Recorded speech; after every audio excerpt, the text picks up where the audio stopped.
Washington AP. Washington Republicans tightened pressure Tuesday on Alabama's GOP to keep the defiant Roy Moore from being elected to the Senate next month, with many voicing hope that U.S. President Donald Trump could use his clout to resolve a problem that Republicans say leaves them with no easy options. With Alabama Republicans reluctant to block Moore and enrage his legions of loyal conservative supporters, national GOP leaders were turning to Trump as their best chance of somehow turning the tide. Two women by name have said Moore molested them in the 1970s when one was 14 and the other 16 and he was a local district attorney, and three others said he pursued romantic relationships with them around the same time. Get the Times of Israel's daily edition by email and never miss our top stories free. Sign up. Senate Majority Leader Mitch McConnell, in all-out warfare with Moore, said there'd be conversations about the anti-establishment firebrand after Trump returns Tuesday night from Asia. He said had already spoken about Moore to the President, Vice President Mike Pence and White House Chief of Staff John Kelly. He's obviously not fit to be in the United States Senate and we've looked at all the options to try to prevent that from happening, said McConnell, who Monday said he believed Moore's accusers. This close to election, it's a complicated matter.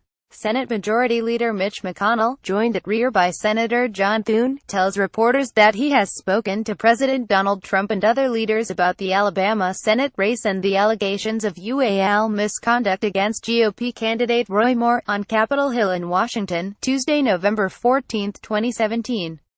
AP photo. Scott Applewhite maintaining his political brand as an unrepentant outsider, Moore again denied abusing the women in an email that reminded voters of their loyalty to him. He's the same man you've always known him to be.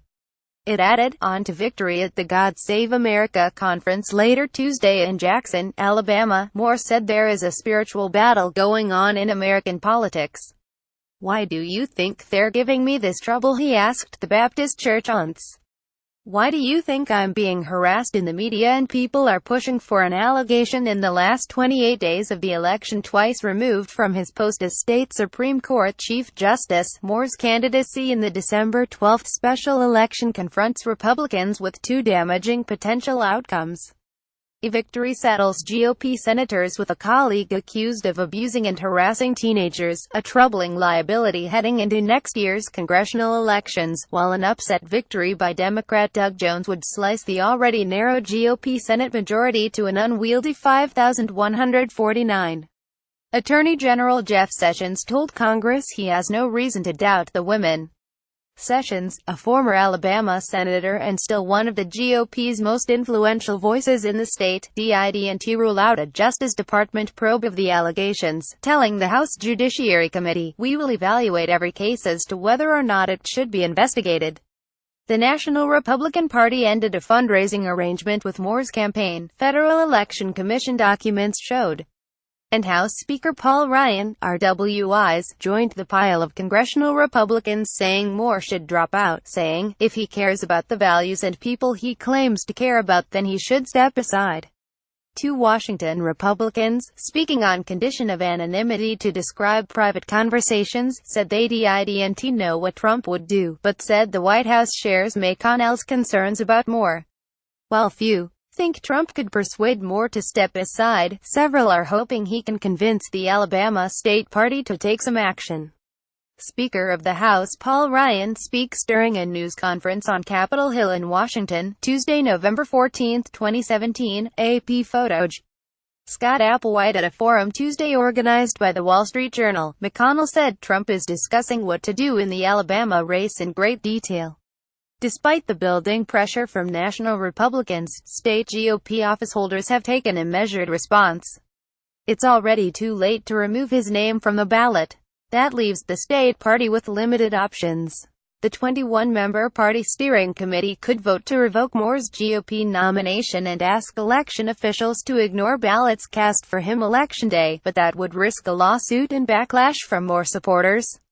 The party has little interest in alienating Moore's followers a year before elections in which the governor's office and entire state legislature will be in play, but it remains possible.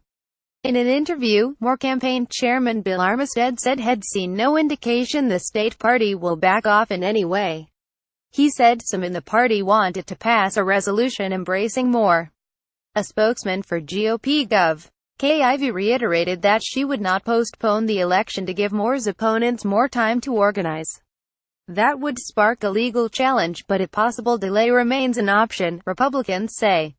Also possible is a write-in campaign, but national and Alabama Republicans consider that a long shot to succeed. Alabama Secretary of State John Merrill said no write-in candidate has ever won a statewide election in the state. Beverly Young Nelson, the latest accuser of Alabama Republican Roy Moore, reads her statement at a news conference in New York, Monday, November 13, 2017. A Pritchard Drew McConnell praised Sessions Tuesday as a possible contender who is totally well-known and is extremely popular in Alabama, but conceded Sessions might not run. Sessions held the Senate seat before joining Trump's administration this year. Some Republicans said they believe Sessions is reluctant to run but expressed hope that Trump, who's soured on him after he appointed a special prosecutor to investigate Trump's 2016 campaign's ties to Russia, might urge him to enter the race. Republicans think GOP Senator Luther Strange, whom Moore defeated in a September party primary, would have little chance against Moore. Strange has called such a move unlikely. If Moore is elected, top Senate Republicans already are threatening to vote to expel him as soon as he's elected. That risks leaving the seat unfilled for a period of time.